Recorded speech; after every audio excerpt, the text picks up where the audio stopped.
السلام علیکم ورحمۃ اللہ وبرکاتہ۔ آج سے ہم انبیاء اکرام کے اوپر نیا سلسلہ شروع کر رہے ہیں اپنی ویڈیو بنانے کا۔ اس میں آج ہم سب سے پہلے حضرت ابراہیم علیہ السلام کا قصہ بیان کریں گے۔ امید ہے کہ آپ کو پسند آئے گا، تو ہم اسٹارٹ کرتے ہیں۔ نجومیوں نے حساب لگا کر بتایا کہ 3 دن کے اندر اندر وہ بچہ باپ کی پشت سے ماں کے شکم میں آ جائے گا، اور ستاروں کے علم کے مطابق اس بچے کو جوان ہونے اور آپ کے مطابق آنے میں کوئی نہیں روک سکے گا، اور آپ کے تمام نظام کو باطل کر دے گا۔ نجومیوں کا یہ انکشاف بادشاہ کے لیے کسی بھی دھماکے سے کم نہیں تھا۔ وہ مارے غصے سے آگ بگولا ہو گیا، اور اس کی گردن کی رگیں پھول گئیں، آنکھوں سے آگ کے شعلے برسنے لگے۔ اس نے چلا کر کہا، آج سے پورے شہر میں منادی کرا دی جائے کہ کوئی شوہر اپنے بیوی کے پاس نہ جائے۔ اس نے یہ بھی حکم جاری کر دیا کہ اس برس جو بھی بچہ پیدا ہوگا اسے قتل کر دیا جائے گا۔ چنانچہ ایک خاص مدت تک یہ ضابطہ جاری رہا۔ نمرود نے اس شک میں کہ کہیں وہ لڑکا اس دنیا میں آ ہی نہ جائے، ہزاروں معصوم اور بے گناہ بچوں کو قتل کروا دیا۔ یہ سلسلہ کافی عرصے تک جاری، اور پھر جب نجومیوں کی پیش گوئی کے مطابق وہ عرصہ گزر گیا تو بادشاہ نے سکھ کا سانس لیا۔ ان کا ڈر اور خوف جاتا رہا۔ جب اس نے محسوس کیا کہ اب اس کے تخت و تاج کو کوئی خطرہ لاحق نہیں، تب اس کے حکم کے مطابق جیل میں بند تمام باقی ماندہ عورتوں کو بھی چھوڑ دیا گیا۔ اب وہ اپنے طور پر تو مطمئن ہو گیا۔ اپنی سلطنت کے مطابق امکانی خطرات ٹل جانے کے بعد اس نے خوشی کے جشن منانے اور پورے ملک میں چراغاں کرنے کا ارادہ کیا۔ رقص و سرور کی محفلیں آراستہ کی گئیں، لیکن وہ مظلوم مائیں جن کے جگر گوشوں کو موت کے گھاٹ اتار دیا گیا تھا، اور جن کی فریاد نے آسمانی مخلوق کے دل ہلا دیے تھے، ان کا بھی آخر نتیجہ تو نکلنا ہی تھا نا۔ ادھر بادشاہ نے اپنی تدبیر پر خوش تھا، ادھر تقدیر اس کا مذاق اڑا رہی تھی۔ قسمت کا لکھا بھلا کون ٹال سکتا ہے؟ اس بستی میں تاریخ نامی شخص رہتا تھا۔ اس کے بیٹے کا نام اظہر تھا۔ اظہر بڑھائی کا کام کرتا تھا۔ بت اور مورتیاں بنانے میں اس کا کوئی ثانی نہیں تھا۔ لوگ اس سے بت اور مورتیاں خریدتے اور خدا سمجھ کر اپنے گھر میں رکھ لیتے۔ بہرکیف سلسلہ یوں ہی جاری رہا۔ نمرود نے اپنی بیویوں پر پابندی لگائی کہ وہ اپنے شوہروں کے پاس نہ جائیں۔ اس عرصے میں اظہر نے بھی اپنی بیوی سے رجوع کیا، جس کے نتیجے میں حمل قرار پایا۔ اب تو اظہر بہت خوفزدہ ہو گیا۔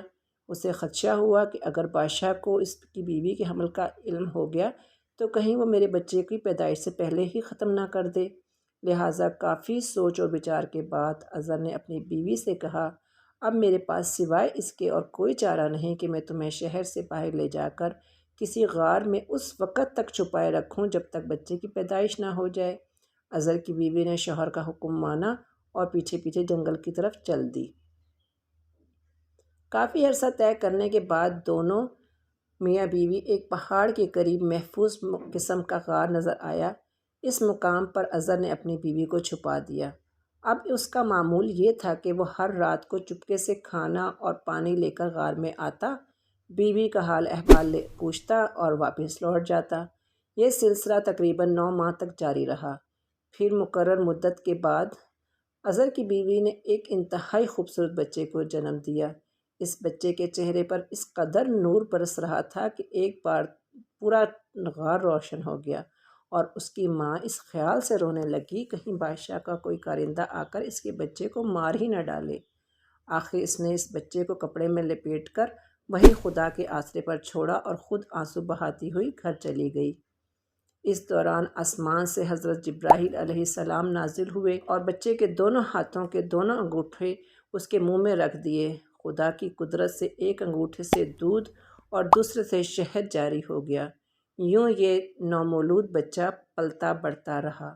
اب سوچنے والی بات یہ ہے کہ جس بچے کی خاطر اللہ سبحانہ تعالیٰ اپنے فرشتوں کو آسمان سے نازل فرمائے، اور ایک عام اور معمولی بچہ کیوں کر ہو سکتا ہے، بلکہ یہ تو وہ نومولود تھا جس نے بڑا ہو کر بت پرستی کا خاتمہ کرنا تھا، لوگوں کو توحید کا پیغام دینا تھا، اور وقت کے اس ظالم اور جابر حاکم کے بت پرستی کے نظام کو ختم کرنا تھا جو خدا کی زمین پر خدا بنا بیٹھا تھا، اور نمرود کے نام سے جانا پہچانا جاتا تھا۔ بچہ مبارک بچہ تھا جس نے بڑے ہو کر اللہ کے گھر کی تعمیر کرنی تھی۔ اس ننھے اور روشن چہرے والے بچے کے روپ میں یہ حضرت ابراہیم علیہ السلام کا بچپن تھا۔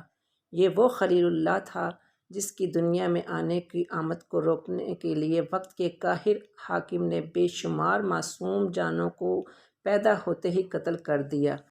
مگر خدا کے لکھے کو کون ٹال سکتا ہے؟ حضرت ابراہیم کی والدہ جو انہیں غار میں خدا کے آسرے پر چھوڑ آئی تھیں، مادرانہ شفقت سے مجبور ہو کر دوبارہ غار میں بیٹے کے پاس تشریف لے گئیں۔ مگر ابراہیم کا باپ اپنے کام کے سلسلے میں شہر رہتا تھا اور ہفتے میں 2-1 بار آ کر ماں اور بیٹے کی خیریت معلوم کر جاتا تھا۔ یوں ہی غار میں پرورش پاتے ہوئے حضرت ابراہیم علیہ السلام خاصے سیانے ہو گئے تو ایک روز بیٹے نے ماں سے پوچھا، اے ماں، تیرا خدا کون ہے؟ بیٹا، تیرا باپ میرا خدا ہے جو مجھے کھانے کو دیتا ہے۔ بیٹے نے پھر پوچھا، میرے باپ کا خدا کون ہے؟ ماں نے اسے بتایا کہ آسمان پر چمکنے والے ستارے ہی تیرے باپ کے خدا ہیں۔ بیٹا اب بھی ماں کے جواب سے مطمئن نہ تھا۔ اس نے پوچھا، اماں، مجھے یہ تو بتاؤ کہ ستاروں کا خدا کون ہے؟